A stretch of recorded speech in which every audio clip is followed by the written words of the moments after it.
Good morning, good afternoon, and good evening, depending on when this finds you. Well, I've mentioned before that I wasn't through with the church, and I'm a man of my word. Because regardless of what sect or denomination you belong to or identify with, for the most part, it's all part of Christianity.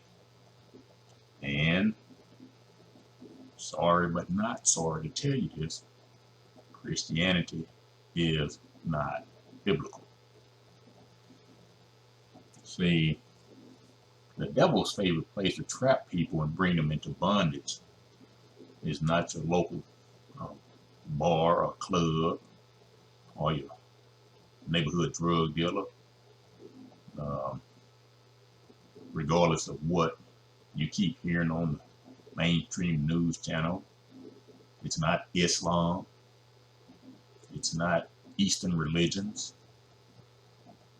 The devil's favorite place to make people powerless, Yah's people powerless, is the pulpit in a church, especially one that says it's God glorifying or Christ centered. I remember, hearing a lot of people over the years saying, find yourself a nice Christ centered or God focused church. Let's see, what are they actually meaning when they say that? Because if you've been listening to any of my videos over the last 7, 8, 9, 2 years, you've heard me talk about a lot of the situations in churches and what the church is doing and how it's not biblical. And one of the hardest things for Christians to accept is that what they have been doing and what they've been learning for decades of their lives, which was passed down from their parents and grandparents and great-grandparents all their lives, is the wrong thing. They just can't wrap their head around what they've been doing being the wrong thing. I mean, y'all have heard me talk about Constantine. You've heard me talk about Anastasius. You've heard me talk about Roman Catholicism. You've heard me talk about the Protestant fathers, Martin Luther, John Calvin, and those guys. What else have you heard me talk about? You've heard me talk about the tithing situation. You've heard me talk about how the word Christianity is nowhere in the Bible, not even in those verses in Acts where they've been put into the modern Bibles. You've heard me talk about the Bible followers were called followers of the way because the way was what it was called before it was changed to Christianity. You've heard me talk about the Apocryphal books, and one of the saddest things more than anything is these know-nothing, ignorant pastors want to sit there and say there are eyewitnesses only to the 66 books in the current Bible, like they were there. Now, I have a 1582 Douay-Rheims Bible. I have a 1610 King James Bible. Guess what's in both of those? The Apocrypha. So how were these books canon back then, but they're not canon now? And these Bibles I have, of course, they're digital versions, but they're in the original writings. Because, see, you can still find a lot of books that were preserved over the years and uploaded in their current format. It's obvious these books were not tampered with. So, I didn't even realize there were 4 books of Kings. But there are 4 books of Kings. But we only got 2 in our modern Bibles. The Bible mentions Jasher, but where is Jasher in your modern Bible? The Bible mentions Enoch. Where is Enoch in your modern Bible? And these guys go to cemetery and get all this partial biblical learning, and then they want to push that stuff on society because that's what they've been groomed to do.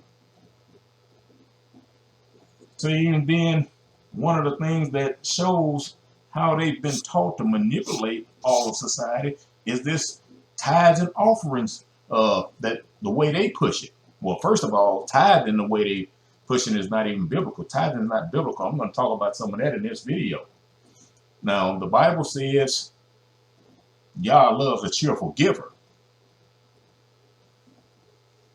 But what they never teach you is the Bible never specified where or who you should give to. See, they take that and tell you, give to the church. Give to your pastor. The church got bills to pay. Well, if we were doing what the Bible told us to do and meet in assemblies and not churches, because they're not the same thing, we would have bills due that were created by men. I mean, this stuff has been perverted for so many centuries that you start trying to talk to people about it, and their head's so full of putty that they can't think.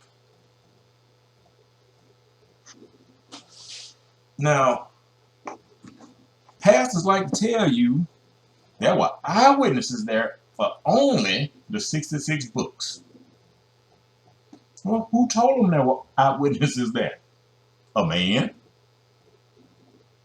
So if they knew, according to what men taught, that there were eyewitnesses there, why don't they know about the Council of Nicaea? Why don't they talk about that? Why don't they talk about how Constantine merged pagan beliefs and pagan church buildings? He just took pagan buildings and slapped the title church on the buildings. And he erected up over 300 churches in his time in office. And then he made clergymen basically politicians. Why these pastors don't teach that? Because they ain't nothing but hucksters themselves. See, nowhere will you find in any scriptures even a hint that the offering is to be part of some church worship service, or that a large part of this money should go to the pastor or the elders or the teachers in the church. Because see, in the church you pay the pastor. In the assembly, everybody teaches. Nobody gets paid. Pastors, I've heard pastors talk about, you know, especially they like to use Galatians 6:6, and you share with your teacher. And see, they've translated to give your teacher money. That ain't what the Bible says. I'm going to get into some of those scriptures today, and I might break this one up into 2, maybe 3 videos, because I don't think I'm going to do a 3-hour video again no time soon. I've done 2 of those already this year. You know, I'm not going to talk for 3 hours at a time now, you know, so maybe 2, maybe 3 videos, just depending on how much information I decide to share this time. But if I do break it down into 2 or 3 videos, I'll actually upload them and have them released all on the same day, so you don't have to wait another week to get, and you can listen at your leisure. But in Colossians 3:18, what it actually says is a wife to submit to your own husband as proper in the master. Now, this doesn't mean husband is a master like a master-slave relationship. This means the father, Yahuwah, is the master. And why did I mention that? Because a lot of men think submit to them means regardless of what they do. Submit to them means that the man has to create the proper environment for the woman to properly submit. See, Sarah called Abraham master, you know, but our modern Bible says she called him Lord. See, the difference in Colossians and Sarah is that in Colossians the word master is capitalized. And when Sarah addressed Abraham as master, master is lowercase. See, a lot of people overlook stuff like that. That goes back to like that video I did on the followers of the way. The way, every time I gave you those scriptures in the Bible of the way, W-A-Y, way was always capitalized. But when we write way in sentences or anything, we normally write it with a lowercase w. So why would way be capitalized in the Bible but overlooked by the great majority of your pastors? Weren't we all taught in schools that proper nouns were capitalized? You don't write God with a lowercase g unless you're not talking about the God. You don't write Jesus with a lowercase j. So you have to catch on to things. How did all these pastors overlook uppercase W-A-Y? Because they were taught and conditioned to. See, what most people in American society don't know or realize and have never heard is that politicians used to receive a stipend only. You know, like if you're a school teacher and you decide to become a, coach, after school or something, they don't give you double salary, they give you a stipend. Or if you're a teacher and you teach special ed, because you teach special ed, they don't give you a double salary, they give you a stipend. See, politicians were never supposed to receive a salary. And guess what else? Pastors were never supposed to receive a salary either. Or most people nowadays saying either. I grew up on either. We were taught either, so I'm going to say either. So if a pastor was to receive anything, and I'm going to even get into the word pastor too. So if the teacher was to receive anything, it was of a free will gift. Unfortunately, almost all of your churches in this, not just in this country, but around the world, they won't call a man to be their pastor, they lead pastor, until they feel they can financially support him. And then you have some men out there calling themselves pastor who won't seriously consider a call or offer if the financial package is inadequate. Now, I personally know somebody who fits this. He left the church because they were not paying him enough. Now, I don't think he has a church at all now. And I don't feel sorry for him. How many men uproot their families and move them across the country because they were called by God to move them across the country to preach for a nice salary, of course? Over in Romans, the book of Romans, chapter 16, verse 18. And if you pay attention to some of the scriptures I'm reading, I'm not reading out of our modern Bibles. I might throw a couple in there from our modern Bibles because I like the way it reads better. But most of my reading is coming from them old Bibles. So you're going to understand that the language is going to be somewhat different. But Romans 16 and 18 says, "For such ones do not serve our master Yahushua Messiah, but their own stomach, and by smooth words and flattering speech, they deceive the hearts of the innocent." What does Acts chapter 20, verse 33 and 35 say? "I have coveted no one's silver or gold or garments, and you yourselves know that these hands supplied my needs, and for those who were with me.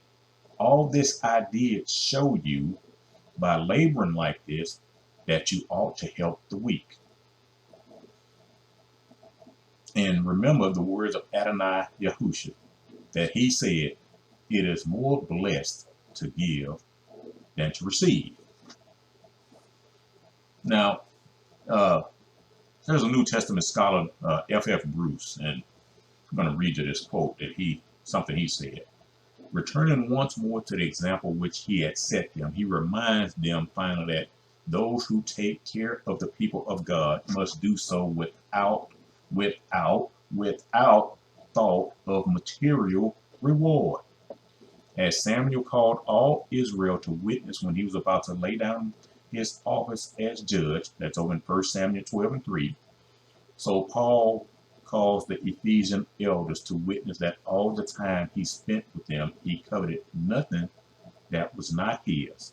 On the contrary, he did not even avail himself of his right to be maintained by those whose spiritual welfare he cared, but earned his living and that of his colleagues by his own labors.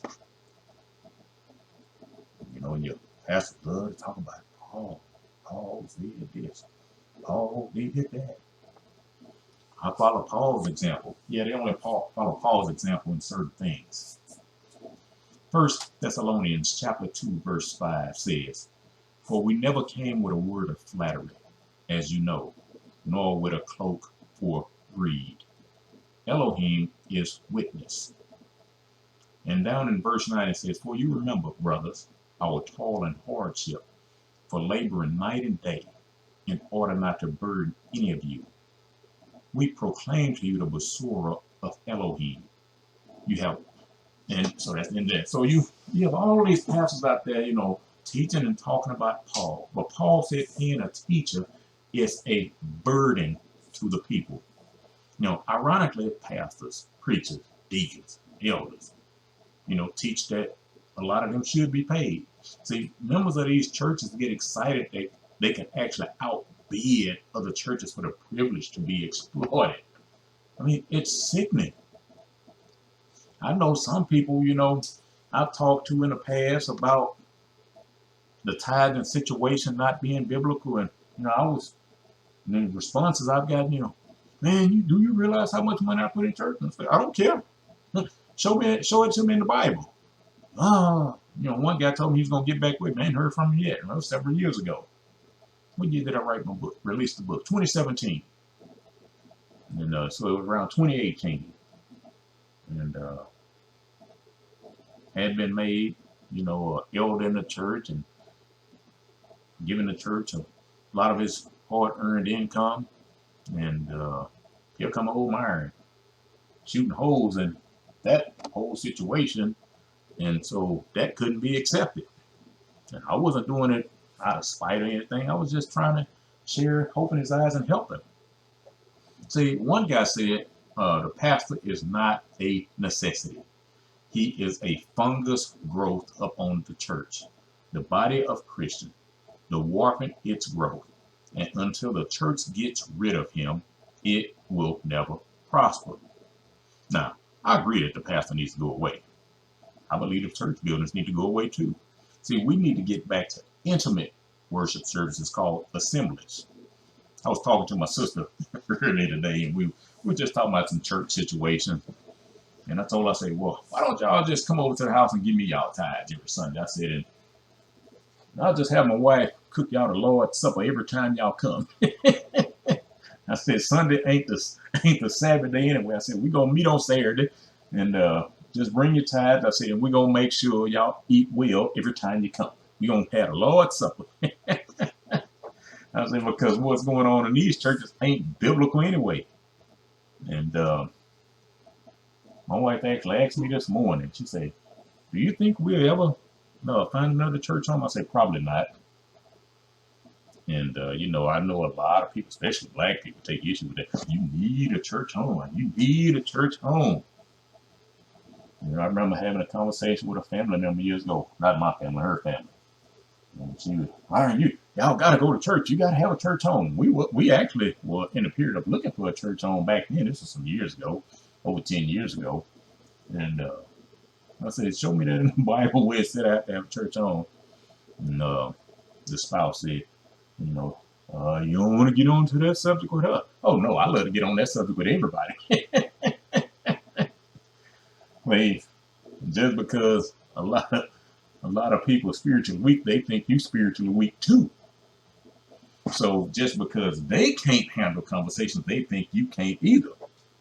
Oh, I can get down with them. You know, I'm not trying to do that, but don't come telling me what the Bible says. Show it to me.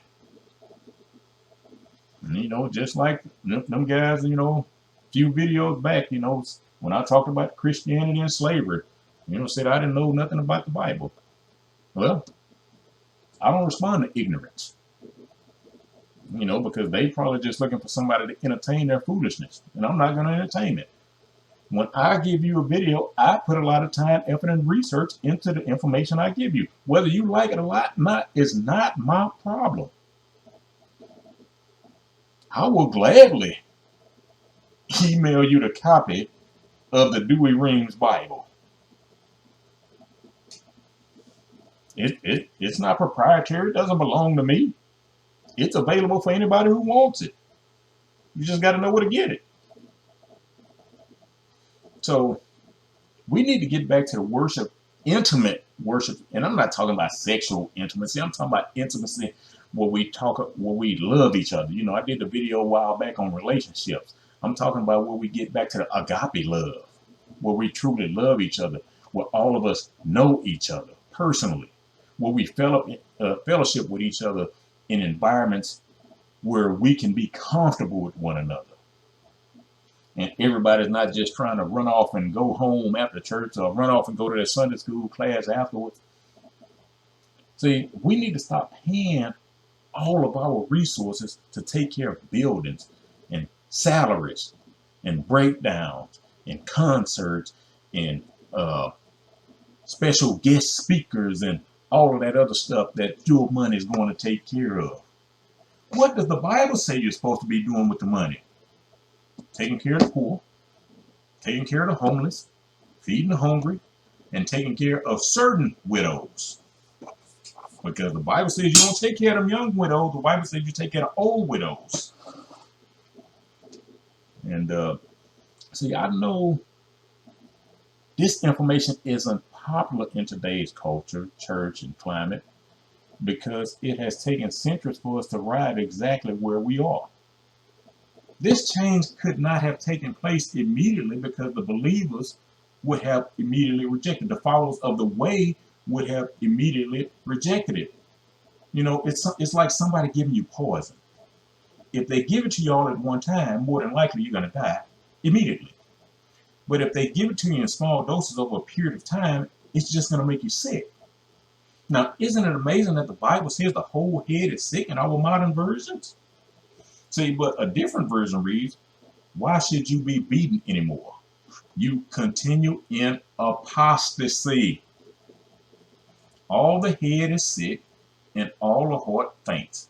From the sole of the foot to the head, there is no soundness in it. Wounds and bruises and open sores. They have not been clothed or bound up or soothed with ointment. That's Isaiah chapter 1, verses 5 and 6. Let's see, pastors would just like to tell you the whole head is sick when they're talking about something else. See, if you're reading the Bible properly, the Bible is talking about more than anybody, believers. It ain't talking about no other people. It's talking about the so-called believers. The Bible is talking about these priests. The Bible is talking about pastors. It's talking about these people that exploit others for hire because they're lazy. They stand in the pulpit because they're lazy. See, pastors say they're working for God when they stand on the stage and teach. Well, if you read any of Paul's writings, he not once ever equated teaching with working, did he? And, I've heard some people say, well, Paul said that, Jesus didn't say that. And I said, well, you might be right, but you're wrong. and then I have to tell them, when you get a chance, go back and read Acts 9 and 15. When Ananias received in a vision from the Messiah that Paul was going to be his mouthpiece. Now, if it wasn't credible, why was it put in the Bible? You eyewitness account pastors. See, Paul said that him and the men that were with him set an example for everybody to imitate. So if Paul said that example was so we could imitate, Where did preaching for pay fit into Paul's examples?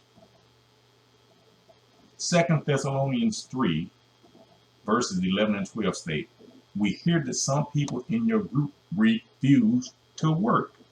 They are doing nothing except being busy in the lives of others.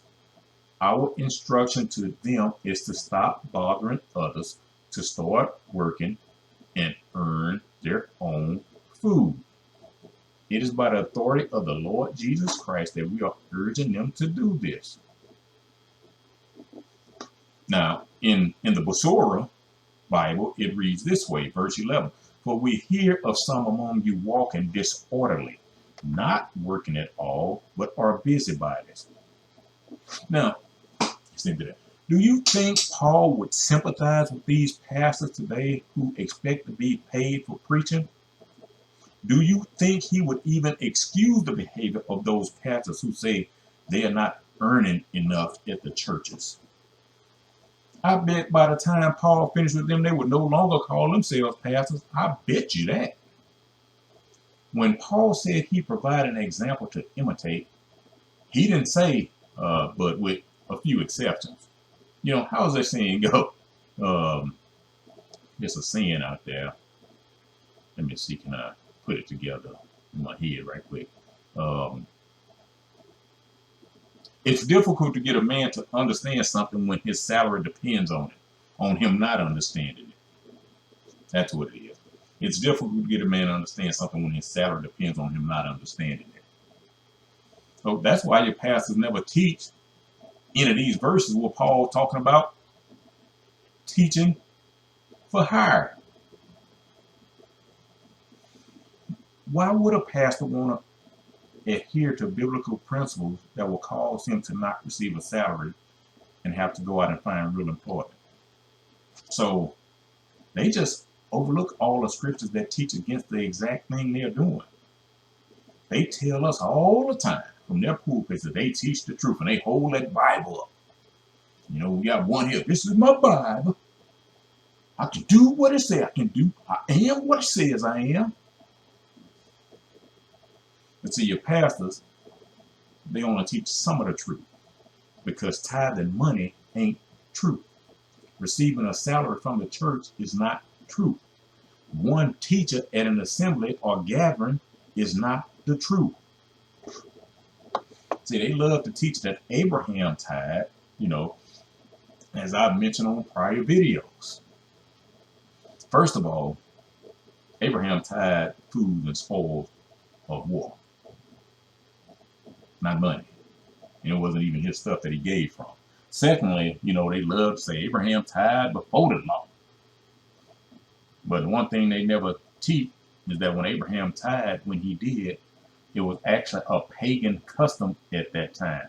It was not something that ecclesia practiced. Ecclesia means called out ones or called out assembly. See, when it became law among the assembly, it was for Israel only and only in the land of Jerusalem. And the only Israelites in Jerusalem who were required to tithe were the foreigners. Isn't it amazing that pastors only apply the text in the Bible on money to people sitting in the pews? Will a man rob God?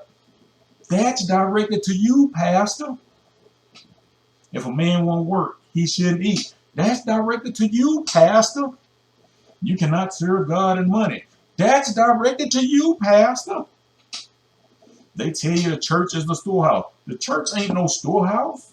The storehouse stored food to feed the people. These dudes ain't nothing but some straight up gangsters with suits on. You know, all those scriptures I just mentioned, you know, I didn't get a chapter and verse, but y'all know what I'm talking about. Those are directly talking to priests and pastors. See, pastors love to tell us all the time that Paul had the right to be supported. Well, that's never been a secret. Paul made it very clear himself. In 1 Corinthians 9, he says he could be supported. But he also, see, they only tell you part of it. Paul also said financially supporting a teacher is a burden to the people in assembly. What does it say in verse 18? What then is my reward? that in bringing the basura, I should offer the basura of Messiah without cost, so as not to abuse my authority in the basura. Not to abuse my authority. So Paul saying, if you receive financial compensation from the people, you have abused your authority. Where did this learned pastoral behavior come from? It came from the sophists. Y'all heard me mention them before. Sophists use the words of sophistication to make people feel good enough to give them money for using the word, the basura, to make them feel good. They are taught how to use skill to get money from the people. They're never taught how to use the Bible properly. They're taught how to use the Bible to manipulate. So they say Paul had the right to be supported, but they would never, ever say he refused to because he said it was a financial burden. Never gonna hear him say that. Never. You know, we always encourage, growing up, you should never say never. I'm saying never. See, if you call your pastor out on this information, they will quickly say that was in Paul's time and it doesn't apply today. And then your response when they tell you something like that, you should just tell them, well, just throw your whole Bible in the trash. Why should you tell them that? Because if everything that checks their behavior applies to back then, that means nothing they teach from the Bible should apply today. Paul knew these guys would try and say that he should be compensated from the people like the sophists of days gone by. And that's why he said if a man doesn't work, he should not eat. That was no disclaimer surrounding those verses in Thessalonians. So that means it applied to everyone. A traveling teacher was to receive room and board and food for the night. That was his payment. Nowhere in the Bible do we see a teacher was to receive travel expenses. There is nothing in the Bible that says a traveling teacher was to receive a set-aside fee that had to come out of the pockets of those who were being taught. All of this behavior came straight out of secularism. It's amazing, how we have introduced secularism into the assembly, well, into the church, because the assembly kept all that secular stuff out of it. And we've done that instead of introducing the assembly into the secular world. We don't even introduce the church into the secular world. See, Paul worked a real job outside of preaching. I think Paul actually had 2 jobs when he was traveling. So if Paul worked a real job or 2, how does your pastor say he follows Paul's example if he gets paid from the church? See, most pastors will not teach on this. Paul never equated preaching with working. Never, not once. Now, if this applied to Paul, who was the master teacher outside of the Messiah, why doesn't it apply to your pastor? See, the more I communicate with pastors and the more I listen to pastors, the more I learn that I need to study, because a lot of these dudes are so delusional that it's sickening. The more I learn I need to stay away from them. They have been teaching in error for so long that they couldn't accept the truth. It has slapped them in the face. Many of today's pastors, I didn't say all, I said many. To some guys I've even heard say 99% of them, but I'm just going to say many. I don't know the percentage, but there are a lot of guys out there that say 99% of them. Many of today's pastors are nothing more than freeloaders. Remember, if a man doesn't work, he should not eat.